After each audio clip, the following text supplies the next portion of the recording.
I extend greetings on behalf of Indigenous peoples of Western Hemisphere. And I had the great honor and the privilege to be a part of the movement internationally with Indigenous peoples to bring about this historical document that Tiny's talking about, referring to, the Declaration on the Rights for the World's Indigenous Peoples. And of course, you know what the vote of countries who are for and who are opposed.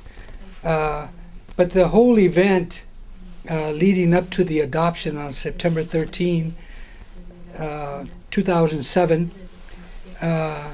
began actually officially at the United Nations in 1977 with the first international indigenous organization, where indigenous peoples for the first time came together for a meeting to talk about the discrimination of indigenous peoples, initially of the Western Hemisphere, but indigenous people from the Pacific, indigenous peoples from Africa and the Scandinavian region, and indigenous peoples from Asia or, out in that area, all showed up and began to forge a Declaration of Independence.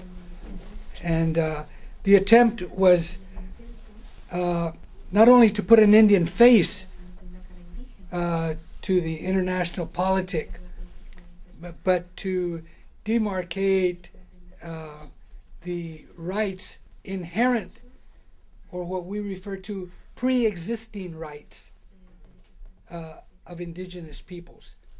And we sought support early on from other NGOs or non-governmental organizations, and in the process it sprung consciousness, new consciousness among indigenous peoples that were many times isolated or forgotten, but certainly voiceless.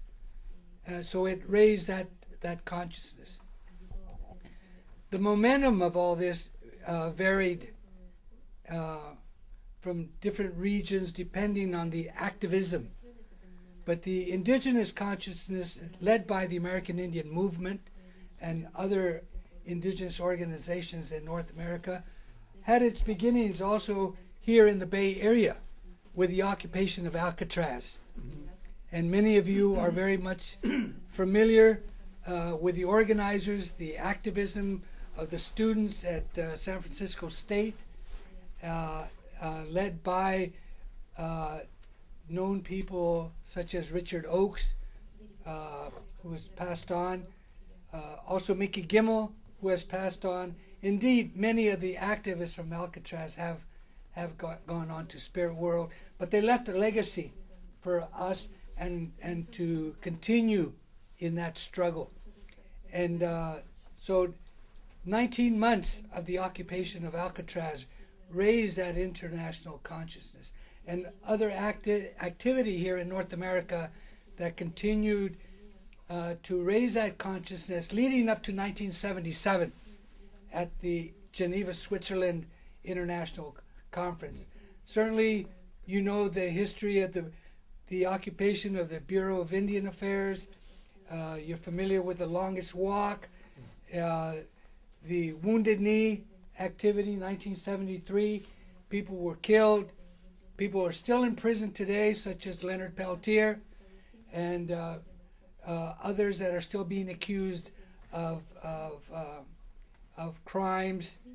But as you probably also know, has been fabricated and information that has been withheld by the government itself.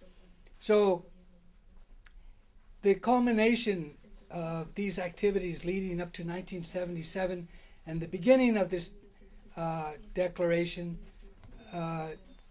also included many discussions and debates and trying to win over governments. And so even the minute details of wording, very technical wording, as you may know or may not know, the etiquette of the United Nations, and indeed the language applied by United Nations and the diplomat corps is somewhat confusing, but it's very technical, very bureaucratic, and so it is. We're forever watchful of not losing the Indian face, idea, and concepts, perspectives when we bring in our lawyers, right? Because oftentimes these lawyers go arrogant and egotistical. They jump ahead and begin to speak for the indigenous peoples, and we're forever watchful. And so what you see before you, those 46 principles of that declaration, by and large, is very legally language, and if you really look at it critically, it's not written by Indian people. It's written to be compatible with the international community, written to be compatible with governments and countries.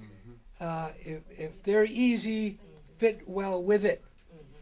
Indeed, an entire continent opposed the declaration during our discussions, our final discussions leading up to 2005, 2006.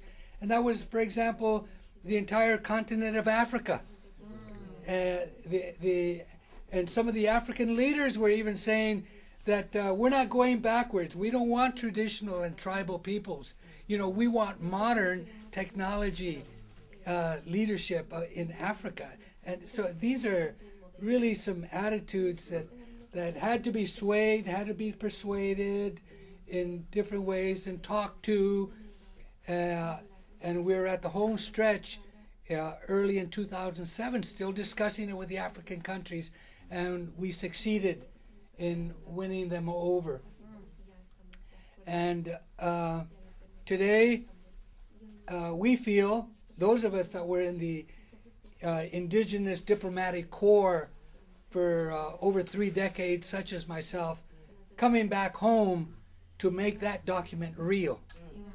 So we had to traverse back and forth, one foot at the ground level and another foot in the international arena. But now that the document has been adopted,